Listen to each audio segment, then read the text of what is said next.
Buenos días, amada iglesia. La verdad que es un gozo el poder compartir nuevamente este momento de adoración y de alabanza como pueblo de Dios reunido, como embajada del reino en esta zona y poder alabar, adorar al Señor y abrir su palabra para nutrirnos de ella. Estamos desarrollando esta serie de la epístola a los Hebreos. Y venimos viendo en primer lugar que la epístola a los Hebreos es la que confirma que Jesús es superior a todo y a todos. Y habíamos estado viendo en el capítulo primero que es presentado Jesús como el mensaje cumbre de Dios, es el mensaje más claro de Dios, el que supera a todo mensaje entregado por los profetas en otro tiempo. También vimos en el capítulo 1 que Jesús es superior a los ángeles y que Él es el creador de ellos. Y estuvimos viendo que Él es el Hijo de Dios, que es Dios mismo hecho carne. Cuando entramos al capítulo 2 de la epístola a los Hebreos, el escritor comienza a mostrar los fundamentos de su superioridad como persona. ¿Por qué Él está por sobre todo y sobre todos? Y estuvimos viendo en el capítulo 2 que Cristo Jesús es quien recuperó el destino perdido del hombre, que Él es quien se humilló y se hizo nuestro sustituto, que Él es el autor de nuestra salvación, que Él es nuestro santificador, que Él es el conquistador de Satanás y que Él es el sumo sacerdote perfecto que se compadece de todas nuestras debilidades. Cuando entramos al capítulo 3, entonces estuvimos viendo que el escritor habla sobre su superioridad frente a Moisés. Y estuvimos viendo el domingo pasado, en primer lugar, la manera de pensar que tenían los israelitas en cuanto a Moisés. Luego vimos que Cristo es superior a Moisés como apóstol y como sumo sacerdote. También el escritor se encargó de mostrarnos que Cristo Jesús es superior a Moisés por sus obras y que Cristo Jesús es superior a Moisés en su persona porque Él es el Hijo de Dios. Pero nos toca entrar hoy a considerar un párrafo en donde el escritor se enfoca en una advertencia dada para uno de los grupos hebreos que estaba en el auditorio. Y uno de los grupos que conformaban la iglesia allí en el auditorio eran los hebreos que estaban constantemente asistidos por el Espíritu de Dios, compartían el grupo con la iglesia, observaban las maravillas de Dios en medio del pueblo de Dios, pero no daban el paso de verdaderamente creer en Él. Es una advertencia en contra de la incredulidad. Lo nefasto que es para la vida cristiana la incredulidad. Así que te pido que vayas a la carta a los Hebreos en el capítulo 3 y vamos a leer desde el versículo 7 al versículo 19. Hebreos, el capítulo 3, desde el versículo 7 al versículo 19. Dice así la palabra: por lo cual, como dice el Espíritu Santo, si oyereis hoy su voz, no endurezcáis vuestros corazones, como en la provocación, en el día de la tentación en el desierto, donde me tentaron vuestros padres, me probaron y vieron mis obras 40 años, a causa de lo cual me disgusté contra esa generación. Y dije, siempre andan vagando en su corazón, y no han conocido mis caminos. Por tanto, juré en mi ira, no entrarán en mi reposo. Mirad, hermanos, que no haya en ninguno de vosotros corazón malo de incredulidad, para apartarse del Dios vivo. Gracias por el tesis. Antes, exhortaos los unos a los otros cada día, entre tanto que se dice hoy, para que ninguno de vosotros se endurezca por el engaño del pecado. Porque somos hechos participantes de Cristo, con tal que retengamos firme hasta el fin nuestra confianza del principio. Entre tanto que se dice, si oyereis hoy su voz, no endurezcáis vuestros corazones, como en la provocación. ¿Quiénes fueron los que habiendo oído le provocaron? ¿No fueron todos los que salieron de Egipto por mano de Moisés? ¿Y con quienes estuvo él disgustado 40 años? ¿No fue con los que pecaron, cuyos cuerpos cayeron en el desierto, y a quienes juró que no entrarían en su reposo, sino a aquellos que desobedecieron? Y vemos que no pudieron entrar a causa de incredulidad. Veremos en esta mañana un sermón que se titula Cuidado con la incredulidad. En primer lugar, veremos el mal ejemplo de Israel, el ejemplo que no se debe seguir. Y esto está contenido en el párrafo entre el versículo 7 al 11 que acabamos de leer. En segundo lugar, nos muestra el párrafo un llamado a prestar atención. Se encuentra en el versículo 12 que hemos leído. La necesidad de una exhortación mutua es lo que se encuentra en el versículo 13 y 14 del párrafo. Y un análisis sobre la incredulidad es lo que se encuentra en el versículo 15 al 19.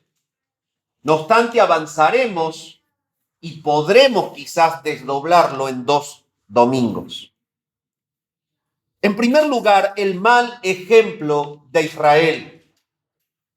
Desde Génesis, mis amados hermanos, hasta el Apocalipsis, en un recorrido bíblico, la palabra de Dios está llena de advertencias divinas, las cuales tienen como el propósito principal apartar al hombre del pecado para librarlo del juicio de Dios. El Antiguo Testamento nos dice que Dios no se deleita en la muerte del impío. Eso se encuentra en el libro del profeta Ezequiel, el capítulo 33 y el versículo 11. Y el Nuevo Testamento, en el Nuevo Pacto, nos dice que Él no desea que nadie perezca, sino que todos se arrepientan, en la segunda epístola de Pedro, el capítulo 3 y el versículo 9. Dios no creó al hombre para condenarlo al infierno. No existe tal realidad en la Biblia.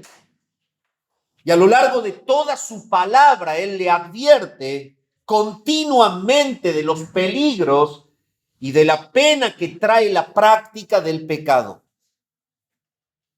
Cuando leemos Hebreos, el capítulo 3, desde el versículo 7 al 19, como lo hemos hecho, es justamente el contenido de una advertencia que justamente el Espíritu Santo hace en este pasaje y que va dirigido a quienes se encuentran a punto de creerle a Dios. Allí están jugando con las circunstancias, se congregan, van a la iglesia, escuchan el mensaje, son amigos del cuerpo pastoral, tienen quizás actividades internas, pero juegan en la cornisa entre una entrega total y una reserva de corazón.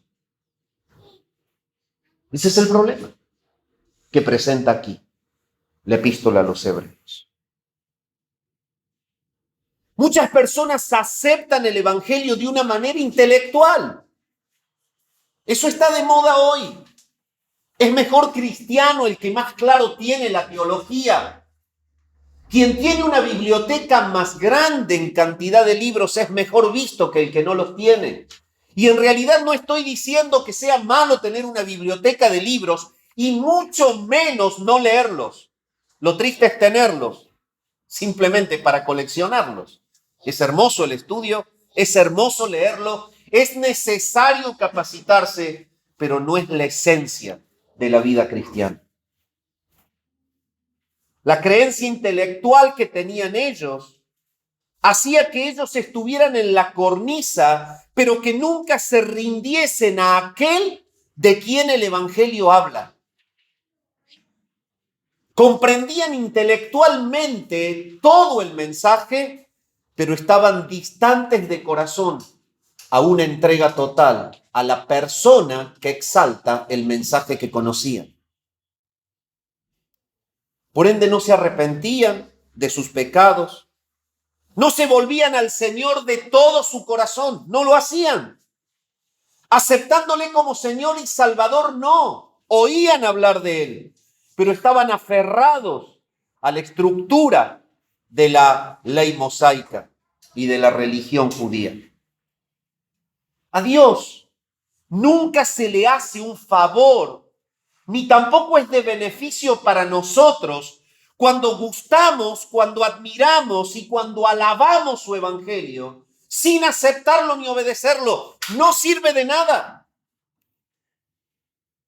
Muy por lo contrario, saber la verdad y no aceptarla trae peor juicio que nunca haberla conocido. Mi maestro, el pastor MacArthur, dice: queridos, cuídense, la verdad es muy peligrosa. No olvidaré nunca esa sugerencia en una conferencia pastoral.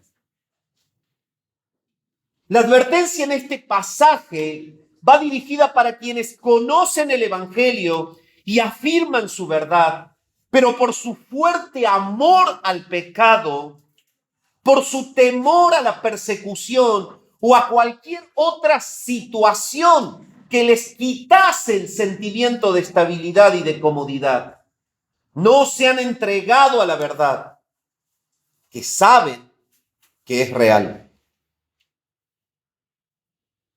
Esto lo podemos comparar con el escenario de un terrible incendio. Un incendio que se desarrolla en una torre que tiene más de 10 pisos. Y hacete la idea que tú eres el habitante de la torre en el piso más alto. Y el fuego ha rodeado la torre. No tienes otra alternativa más que buscar la ventana y mirar hacia abajo. Y rogar que haya alguien que te reciba. O vas a hacer carbón.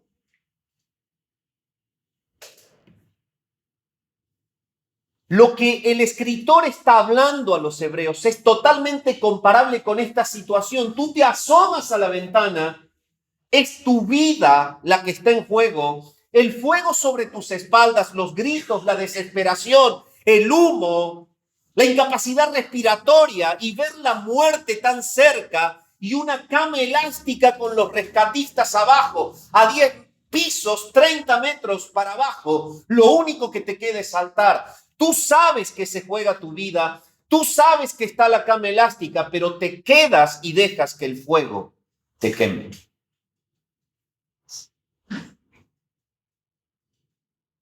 Eres una persona consciente y sabes de que la red es la única vía de escape, pero no actúas en base a lo que sabes que es verdadero y necesario. Puede que te hayas asustado de salir herido, de que no se sincronice tu caída con el centro de la red. Pero si tú no saltas, mueres. Así son las personas que había en la iglesia en ese lugar. Tenían la acción del Espíritu, el ambiente bendecido, la persona de Cristo brillando y sus corazones retenidos en la incredulidad.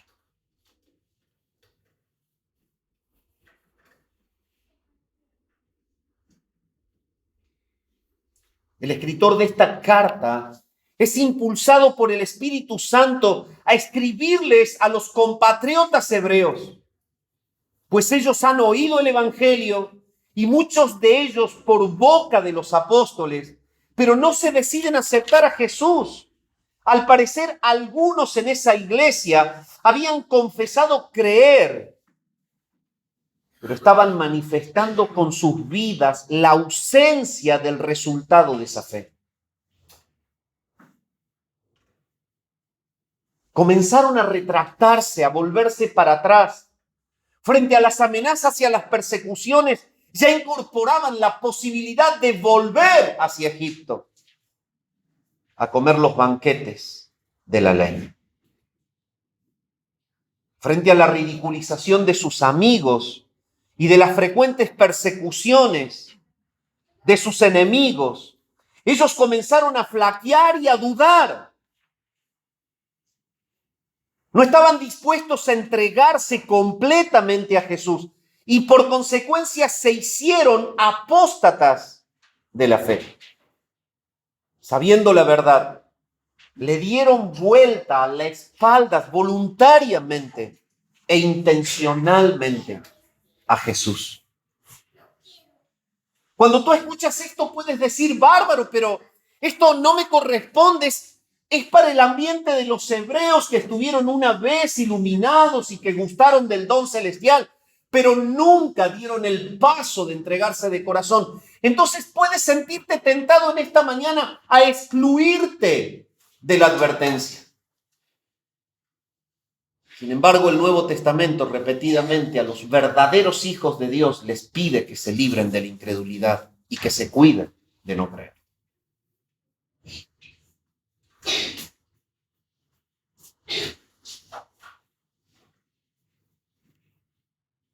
Dime, mi amado, ¿tú le crees a Dios? Y, pastor, estoy en la iglesia bautista. No tiene nada que ver. Cuando abrís la palabra, creerle a Dios es que esa letra sea el timón de tu vida.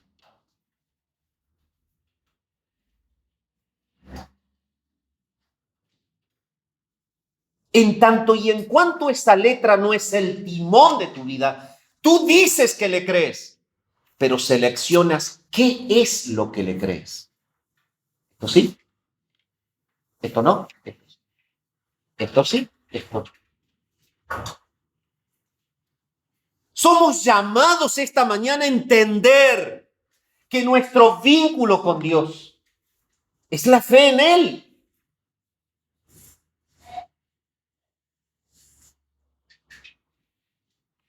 La manera en la que el escritor está mostrando la evidencia de una ausencia de fe salvadora es que cuando apretó las circunstancias en la vida de ellos, huyeron de Jesús. Yo voy a la Iglesia Bíblica Bautista Reformada de Saldán y me siento todo bárbaro. Pero cuando la situación aprieta, cuando realmente me tengo que jugar por el Evangelio, que jugar por el reino, que jugar por la expansión del reino, cueste lo que cueste, mi sacrificio, todo lo que yo tengo y lo que soy, entonces puede invadirte la tentación a pensar, ¿y si dejo a Jesús así me es más fácil? Ese es el problema. Literalmente, el pasaje habla para este sector de la iglesia, pero espiritualmente tiene repercusión en la vida de todo ser humano que trata con Dios.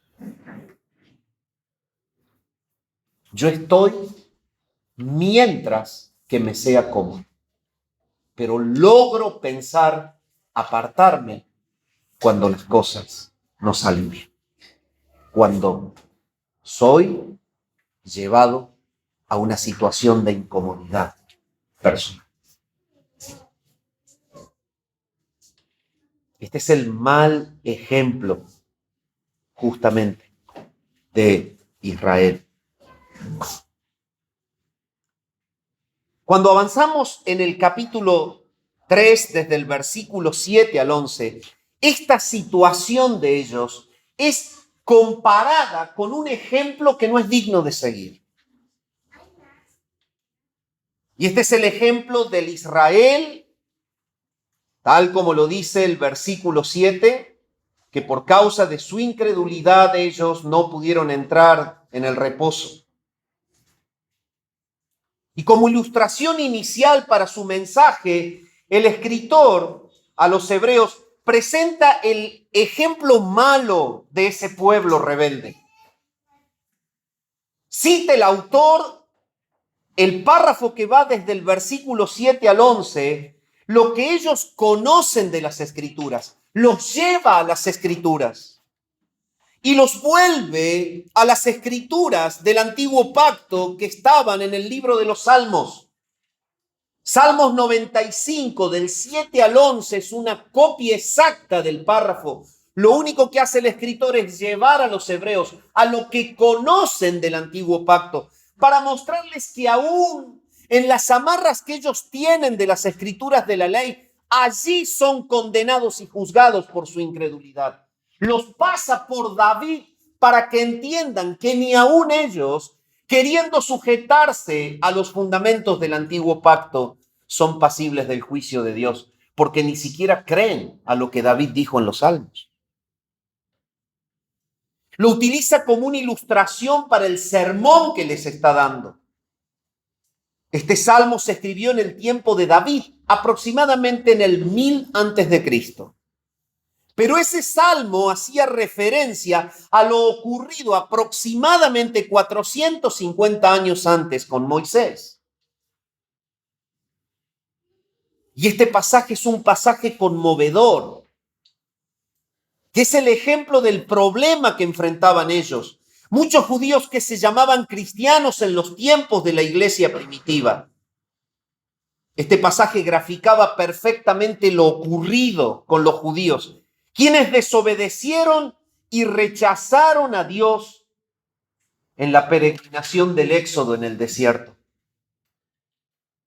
El salmista usó esta historia antigua para advertir a su pueblo de no caer en la incredulidad.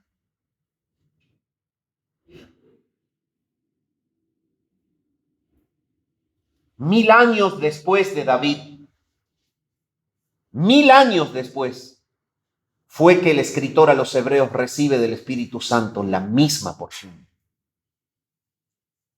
Exactamente la misma realidad del corazón incrédulo del hombre que dice tratar con Dios se replica 1 milenio después, y la necesidad del Espíritu es volver a hablar. No sean incrédulos como fueron ellos. Y hoy, 2000 años después del escrito de David, la advertencia es la misma y es válida. ¿Qué vínculo tenés con Jesús? ¿Es el Jesús que te tiene que brindar las comodidades para llevar una vida plena, satisfecha? ¿O es el Jesús por el cual estás dispuesto a darlo todo? ¿Tu vida tiene un lazo de fe o un lazo de incredulidad?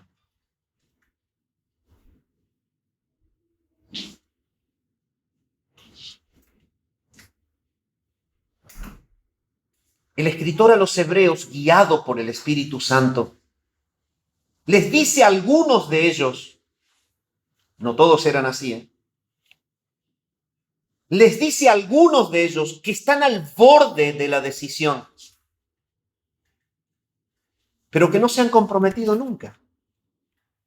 Y me puedes volver a decir, bueno, pastor, pero ese no es mi caso, yo vengo a la reunión todos los domingos. ¿Y tú crees que ese es el vínculo de la credulidad? La proactividad en la expansión del reino habla de la fe.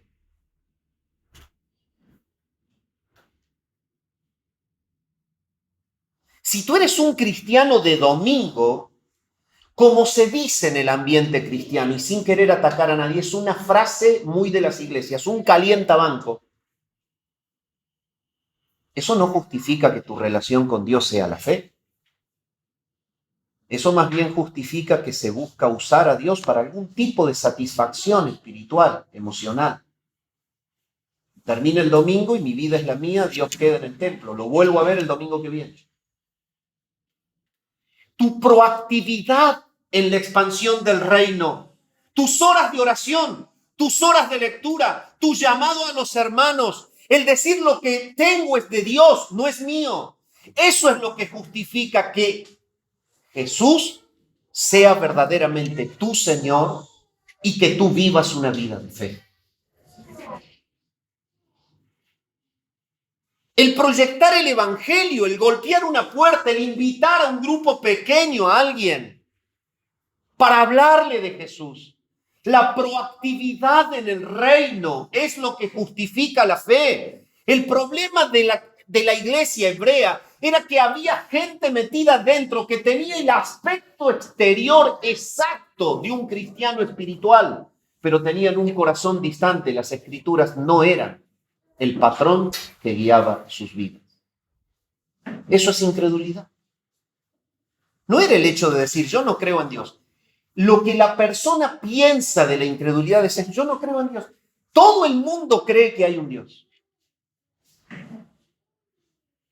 Habla con cualquiera, excepto uno que dice ateo y que lo dice más que todo, dándole gracias a Dios porque es ateo, como me dijo uno una vez que le fui a predicar. Mire, no me hable de la Biblia porque yo, gracias a Dios, soy ateo. Así que, por favor, retírese.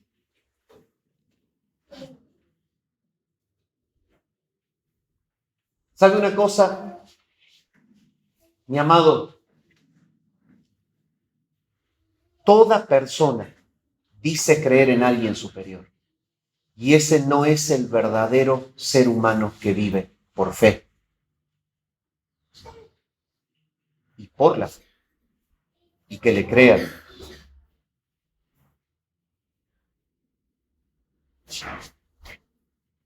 Algunos de ellos estaban al borde de la decisión. Ahí. Estaban con los otros.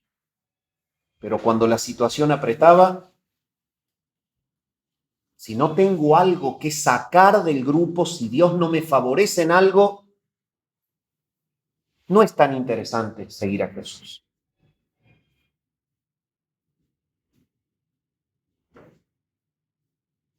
Y fíjense en cuál es la voz del Espíritu de Dios. No endurezcan sus corazones.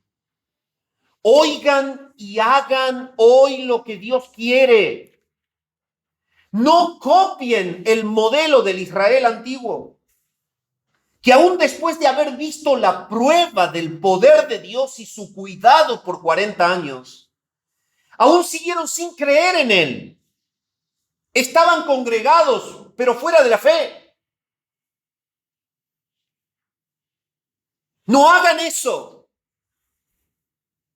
El escritor se basa en el testimonio de la inspiración divina para mostrar la gravedad de persistir en esta conducta. Y es por eso el versículo 7 que está presente en el texto. Por lo cual dice, como dice el Espíritu Santo, si oyereis hoy su voz, no endurezcáis vuestros corazones. Como dice el Espíritu Santo. Este es uno de los testimonios más claros de las Escrituras sobre su inspiración divina. El escritor de Hebreos dice que el Espíritu Santo es el autor del Salmo 95. David fue un medio humano, el Espíritu Santo es el autor, desde el cual está citado Hebreos 3:7.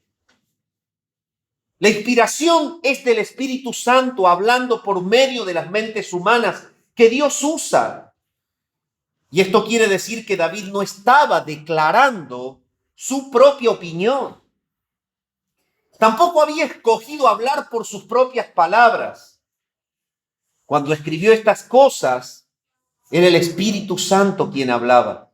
Eso es justamente inspiración divina. Esas son las palabras del Espíritu de Dios, el cual es el autor verdadero de las Escrituras.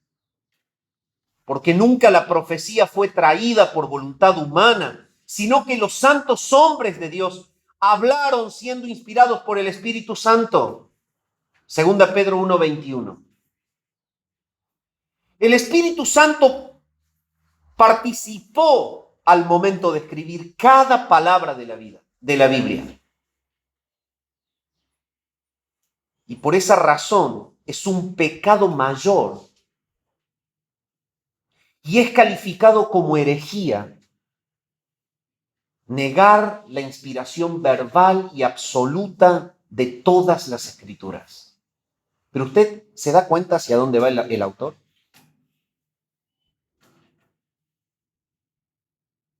¿Qué lugar ocupa lo que el Espíritu Santo dijo en tu vida? ¿Es el timón de tu vida? ¿Se mueve tu vida en función a lo escrito o ajustas lo escrito para que te haga cómoda tu vida? Esa es la diferencia en el grupo de cristianos en la epístola a los Hebreos. Unos movían su vida por la Biblia, otros movían la Biblia a su vida. Unos creyeron, daban todo por Jesús, aún sus cuerpos en la persecución. Otros tenían el aspecto y estaban entre ellos y alababan y leían y se congregaban, pero cuando la situación apretaba, huían.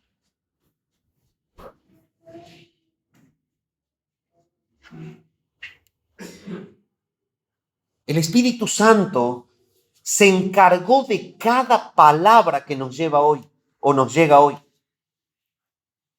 Este pecado mayor de negar la inspiración absoluta de todas las Escrituras es lo que muchos hicieron en ese tiempo y se sigue haciendo hoy. Usted me dice, pero ¿cómo? ¿Y ellos qué tienen que ver con si ellos no tenían el Nuevo Testamento, tenían el Viejo? El Espíritu les citó la Escritura de David. ¿Por qué les citó la Escritura de David? Porque es la que no creían.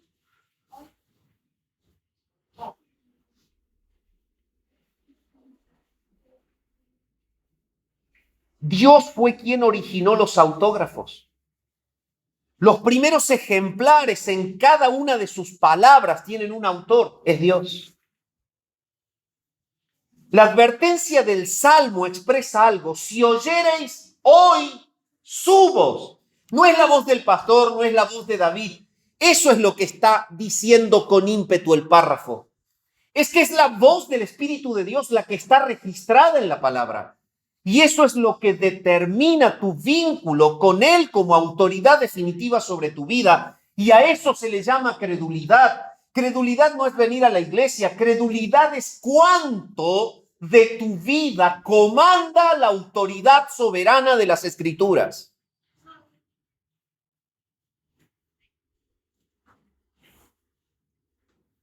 Si oyereis hoy su voz, no endurezcáis vuestros corazones. La palabra hoy literalmente tiene el ímpetu en el original de urgencia. Significa a gritos, hazlo ahora. Este hoy no se refiere a un periodo de 24 horas, sino que se refiere al periodo de gracia establecido por Dios para tu vida. Hay muchos que piensan que el hoy puede ser mañana, pero mueren a la noche sin creer en Jesús. Así le pasó a Moody. Cuando él llamaba al arrepentimiento en sus reuniones evangelísticas y les decía a las personas que vayan a sus casas y que piensen que debían creer en Jesús.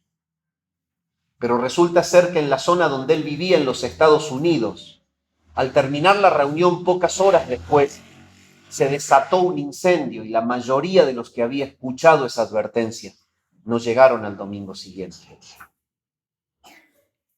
Si oyereis hoy su voz, no endurezcáis vuestros corazones. En el auditorio puede haber alguien que ha oído hablar de Jesús e incluso tú puedes venir porque te sientes cómodo y asociado con lo que aquí se dice, pero aún no te has arrepentido de tu pecado. pero aún no eres de Jesús, ni Jesús es tu Señor. La advertencia es hoy, hazlo ahora.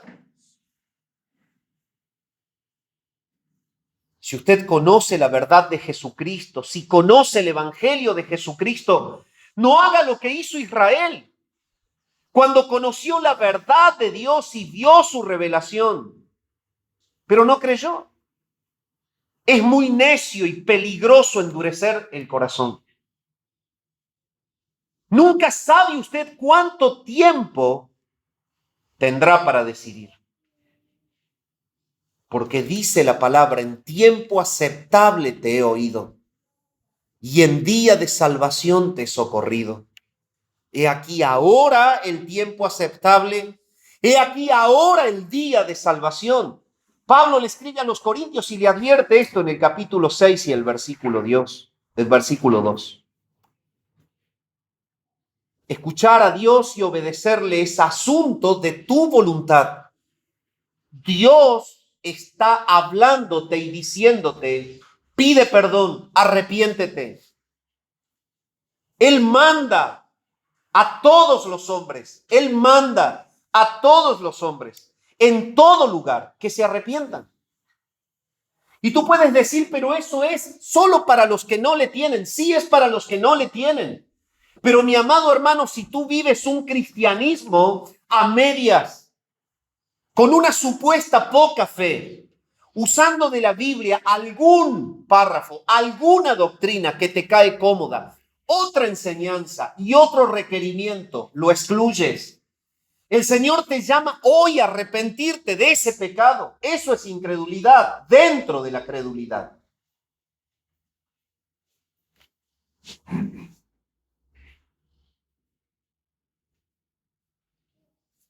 De la misma manera que escuchar a Dios y obedecerle tiene un vínculo de mandato por parte de Él y que afecta la voluntad de la persona, así también voluntariamente la persona endurece su corazón.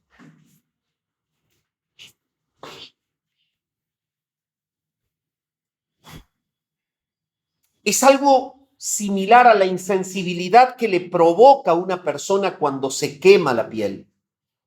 Se sale la piel quemada y comienza la cicatrización, y en esa cicatrización hay insensibilidad al tacto. Así pasa cuando el Señor llama, cuando el Señor llama, cuando el Señor llama, y el humano desobedece, desobedece, desobedece.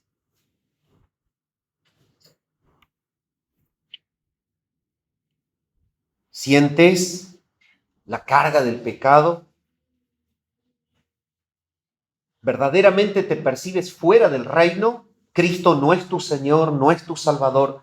Él te llama al arrepentimiento en esta mañana. ¿Eres un hijo de Dios?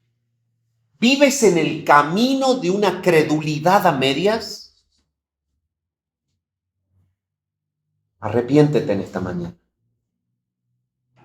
Entiende que el Señor, por su palabra, te llama a una entrega total. La duración de ese hoy del cual habla el pasaje es mientras dura la oportunidad para decidir y la conciencia sea sensible a Dios. No resista su llamado de amor. Ven a Jesucristo y si estás en Cristo, confiesa tu pecado de incredulidad, tu negación a los mandatos de la palabra. Tú sabes dónde está tu reserva de corazón. Tú lo sabes. Por eso es que entra el escritor al versículo 8. Y dentro de esta realidad, él comienza a invitar, huir del endurecimiento. No endurezcáis vuestros corazones, como en la provocación, en el día de la tentación en el desierto. Y ahí está la palabra. Lo está diciendo, no endurezcas el corazón. Lo dice por algo. Es un llamado a la persona a que no endurezca su corazón. Literalmente dice eso. como en el día de la tentación en el desierto. Es otra comparación. ¿Qué pasó con Israel? Israel había estado en Egipto por más de 400 años. Y aproximadamente los últimos 2 siglos vivieron como esclavos. Los egipcios, asustados del crecimiento y de la fortaleza del pueblo hebreo, los tomaron a ellos como una amenaza. Intentaron debilitarlos y reducirlos, haciéndolos trabajar de una manera dura y opresiva en la construcción de ciudades y hasta quizás de pirámides. Les obligaron a trabajar en exceso, los maltrataron y los mal alimentaron para reducirlos, pero el Señor los enriquecía.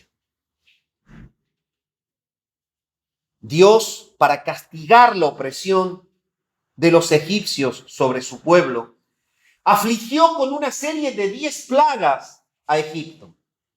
Y la última, de las cuales fue la peor, causó la muerte de todos los primogénitos la noche en que fue retirado el pueblo de la opresión egipcia. De ahí surge la Pascua.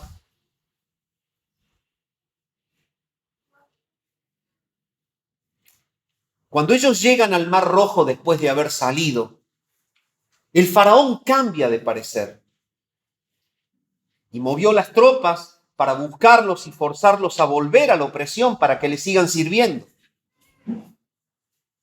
Pero Dios permitió que su pueblo cruzase el Mar Rojo con aguas divididas por tierra seca. Pero así como ellos vieron que el pueblo cruzó por tierra seca y que cuando el ejército opresor que los seguía para capturarlos entró en el mar y las aguas se volvieron y fueron ahogados, al ver la mano de Dios de manera todopoderosa a favor de ellos, la respuesta de su corazón fue incredulidad.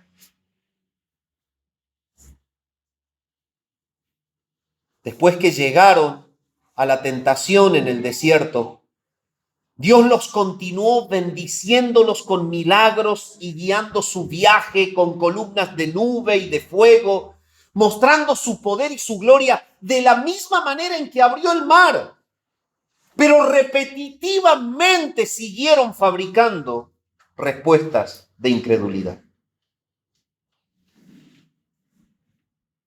Después de que recibían cada bendición, se sentían satisfechos solo por un breve tiempo y volvían a la queja y a dudar de Dios. Ellos se convirtieron en una ilustración clara de la incredulidad.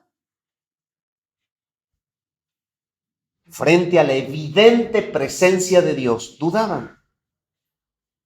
Dios se les había revelado clara y milagrosamente, y ellos sabían que Él se había revelado, que era Él quien lo había hecho. Sabían lo que Dios esperaba de ellos.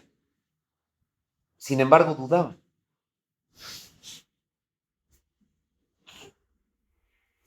Tú puedes conocer mucho de la Biblia, pero ¿aún dudas?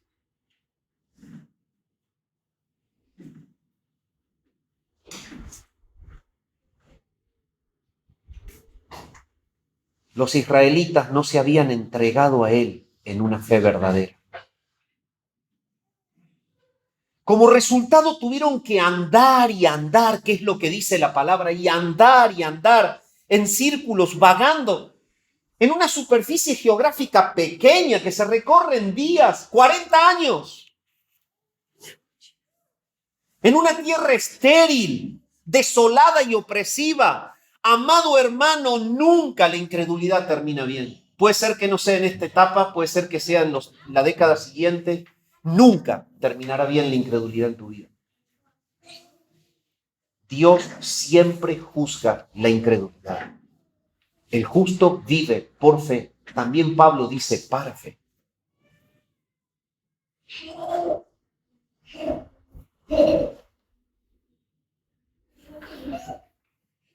Toda la congregación de los hijos de Israel partió del desierto de Sin por sus jornadas, conforme al mandamiento de Jehová, y acamparon en Refidim, y no había agua para que el pueblo bebiese, y altercó el pueblo con Moisés, el Dios de las aguas, el que abrió el mar, no les iba a dar agua.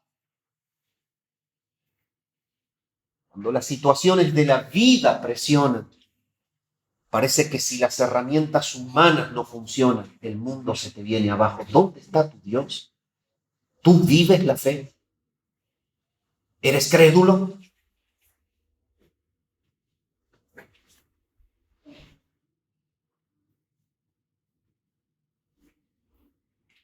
Danos agua, Moisés, para que bebamos.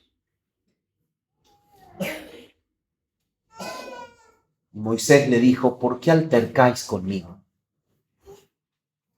¿Por qué tentáis a Jehová?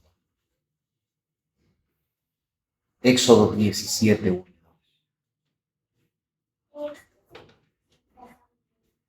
¿Cuántas veces hacemos lo mismo? No tenían fe en que Dios les daría el agua. Estaban exigiéndole aguas a Dios, que abrió las aguas del mar, como si Él estuviera obligado y para ver si realmente Dios se volvía a manifestar. Pero habían entrado en un juego, presionaban y se encaprichaban, y cuando Dios les decía, yo los escogí, son mi pueblo, aquí estoy, reaccionaban en incredulidad y pedían una señal más. Dios se manifestaba, reaccionaban en incredulidad y pedían una señal más. Pero el propósito verdadero se revela en el pasaje unos versículos más abajo, cuando dice, los hijos de Israel tentaron a Jehová diciendo, ¿está o no está Jehová con nosotros? Ese es el punto.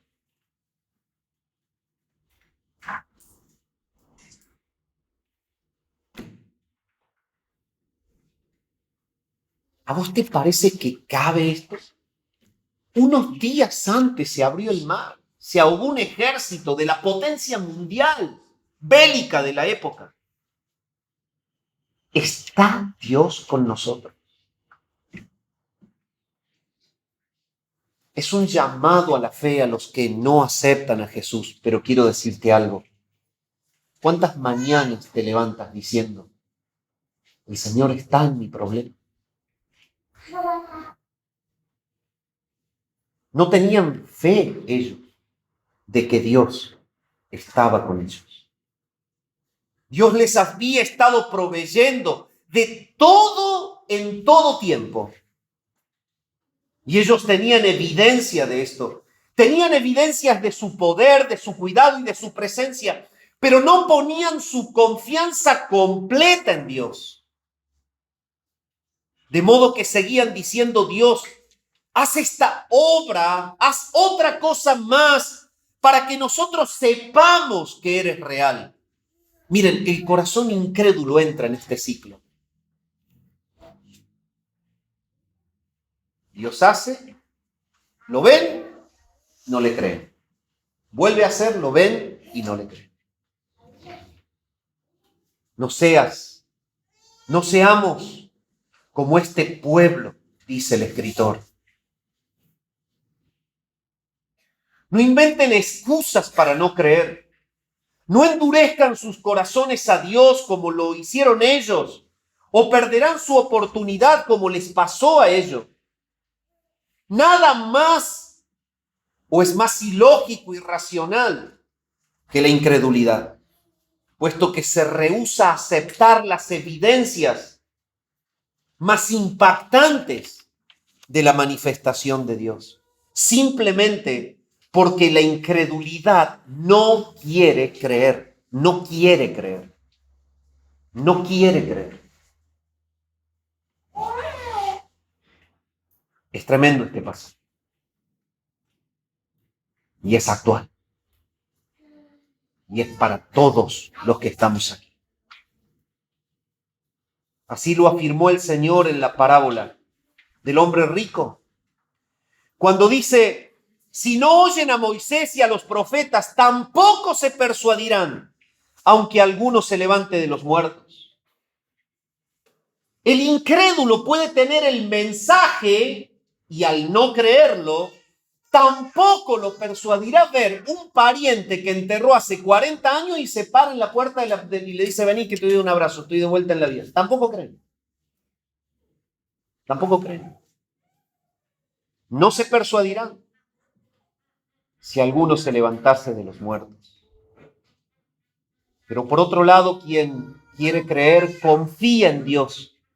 Confía en Dios a pesar de cualquier apariencia de evidencia ausente.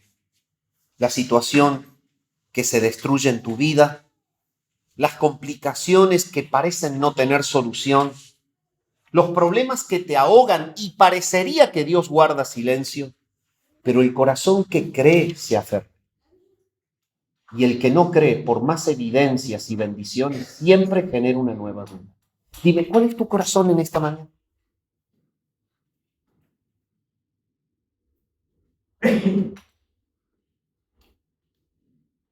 En San Marcos 9:24 hay unas palabras que las debemos hacer nuestras. Creo. Ayuda mi incredulidad.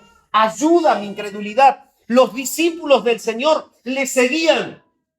Fueron enseñados por él. Pero pidieron, Señor, aumentanos la fe. Aumentanos la fe. Tú no necesitas más pruebas de que Dios es real. Pero te sigues reservando.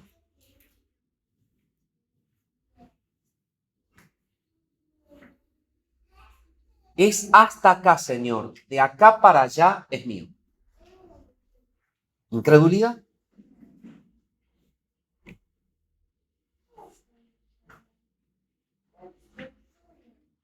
Cuando entramos al versículo 10 y 11, habla de la consecuencia nefasta de la incredulidad.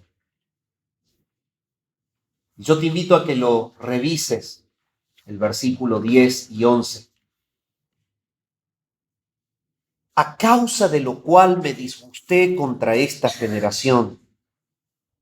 Y dije, siempre andan vagando en su corazón y no han conocido mis caminos. Por tanto, juré en mi ira, no entrarán en mi reposo. ¿Cómo que no conocieron sus caminos? Si caminaron por donde Él los hizo caminar. Pero el disgusto de Dios los lleva a decirles a ellos, no conocieron mis caminos. Los caminos de Dios son esos. El camino de la manifestación a un pueblo que es propio y la reacción de un pueblo que se aferra en adoración, en rendición y entrega a su manifestación como Dios. Esos son sus caminos. El camino de la fe, el camino de la credulidad, el camino de entender quién es Él y de edificar una relación con Él en función de lo que Él viene mostrándote que ha hecho en su vida y nunca volver para atrás en una duda, en una incredulidad. Por eso ahí la palabra utiliza en el original el término disgusté, que no solamente implica infelicidad y decepción, es lo que Dios siente. Significa que Él está irritado, agitado y furioso. La incredulidad de alguien que dice ser hijo de Dios es algo realmente nefasto en la relación con Dios. Y la incredulidad de las personas que están constantemente en el ambiente espiritual, pero que se niegan a creer, es la causa de que un día serán condenados. Por eso Él dice, yo me disgusté. Esa es la consecuencia. Amado hermano, cuando hay reservas en el corazón, cuando la fe tuya en realidad no es la que Dios espera, hay disgusto. Hay disgusto. Dios estaba extremadamente airado con el pueblo de Israel. Por eso es que Dios expresa, Dios los resistió, los rechazó y los repudió. Así dice Éxodo. ¿Por qué? Porque siempre andan vagando en su corazón y no habían conocido mis caminos.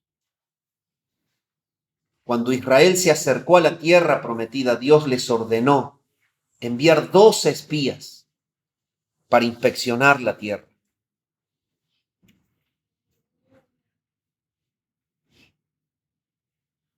Solamente 2 de los que volvieron de esos 12 fueron positivos. Los demás todos trajeron temor, miedo, negatividad. Vieron a los habitantes de esa tierra como gigantes y ellos se vieron como langostas. Solamente manifestaron tener a un Dios tan pequeño que se asustaron de hombres grandes.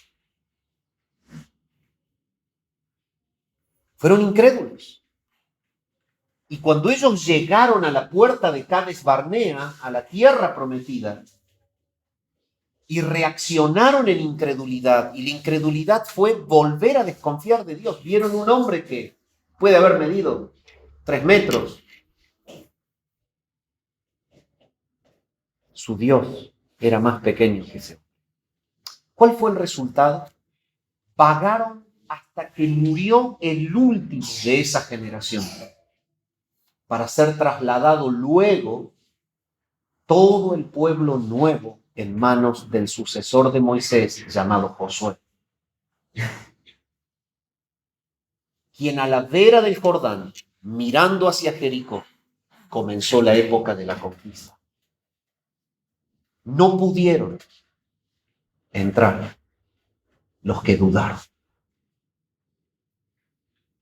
Amado hermano, el mensaje es netamente, literalmente, para los hebreos que fueron arrimados por el Espíritu y que vieron la hermosura de Jesús, pero se mantuvieron en reservas. Sin embargo, Dios nos llama en esta mañana a revisar nuestra fe. Tú vives una vida aferrada al poder de Dios, confías en el poder de Dios, sabes que Él es el controlador, el soberano sobre tu vida, que Él te ha llamado a una relación con Él, porque te ha escogido por gracia y te ha comunicado fe, arrepentimiento y da evidencias de su manifestación gloriosa cada día. ¿Tú tienes reservas aún? ¿Estás enfrentándote a alguna situación en la vida frente a la cual no vas en el nombre del Señor y confiando en su provisión y confiando en sus fuerzas y en sus bendiciones? Pídele perdón al Señor. Dudar del Señor, desconfiar del Señor, vivir en debilidad, conociendo a un Dios todopoderoso, es un pecado del cual debemos arrepentirnos. Y somos llamados en esta mañana a vivir por fe. Si tú no tienes a Cristo, Él te llama en esta mañana a arrepentirte de tu pecado y a creer en Él. ¿Sabes lo que los hebreos veían? Es que Jesús fue el sustituto santo, que Dios cargó sobre las espaldas de Él el pecado de ellos, que Dios había juzgado en Jesús el pecado de ellos. Lo viene hablando en el capítulo 2 y se los dice el escritor cuando lee al auditorio. Les habla de la obra de la sustitución, de la justificación de Cristo. Les habla de que Él es quien cargó el pecado de ellos y que Dios lo mató, el Padre mató a su Hijo para pagar la deuda del pueblo santo, porque este es el método que Dios pensó para destruirle el imperio a Satanás. Por eso viene en el capítulo 2 diciendo que Cristo es el conquistador de Satanás, porque Él destruyó por medio de la muerte al que tenía el imperio de la muerte, esto es al diablo. ¿Y por qué les muestra esto el escritor? Porque muchos de ellos estaban en la cornisa, veían la grandeza de Jesús y no creían. Pero Él les dice, Cristo le ha destruido el imperio a Satanás. Él lo conquistó a Satanás. ¿Y de qué manera? Y bueno, por medio de la muerte. Él destruyó al que tenía el imperio de la muerte. Pero ¿cómo es que por medio de la muerte Cristo destruye un imperio de la muerte? Es que la Biblia enseña que ese imperio de la muerte tiene un cimiento. El cimiento es el pecado. Génesis 3. Si tú comes del árbol que yo te dije que no comas, vas a morir. Romanos capítulo 5 y versículo 12 muestra la estructura de ese edificio. El pecado es el cimiento. Por eso Pablo dice a los romanos, por tanto, como el pecado entró en el mundo por un hombre y por el pecado entró la muerte, así la muerte pasó a todos los hombres por cuanto todos pecaron. Entonces, permíteme que te pinte cómo está estructurado el imperio de Satanás. En el cimiento está el pecado, sobre el cimiento la consecuencia del pecado, que es la muerte, y sobre la muerte todos los muertos en delitos y pecados. ¿Cómo se puede voltear un edificio? Sacando el cimiento. Si tú atacas el cimiento, cae el edificio. ¿De qué manera puede el pecado sacarse del cimiento? Pagándolo con la muerte en la cruz. Eso fue lo que hizo Cristo. Cuando Cristo paga el pecado, el edificio de Satanás se cae. Y todos los muertos en delitos y pecados son llevados por el Espíritu Santo a considerar a Jesús y a creer en quien pagó su deuda. Si tú en esta mañana te sientes cargado de tu pecado, es porque aún Jesús no es tu Señor, tu Salvador. Pero tú que has creído, deja de dudar de Él. Si la vida te aprieta, si la prueba llega a tu vida, el único propósito que tiene Dios cuando te prueba es pulirte y fortalecerte, que conozcas más que Él es el Dios real, que no espera que sus hijos duden, sino que sus hijos le adoren y vivan en fe, creyéndole a Él y a lo que dice en su palabra.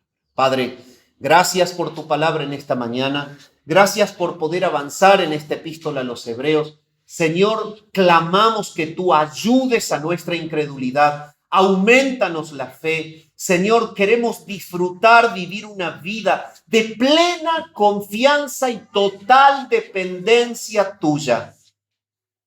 Y quisiéramos, Señor, que en esta mañana pueda haber gozo en los cielos por un pecador que se arrepiente. Salva por tu gracia y misericordia alguna persona que aún no tiene a Jesús, no está dentro del reino y está perdida, muerta en sus delitos y pecados.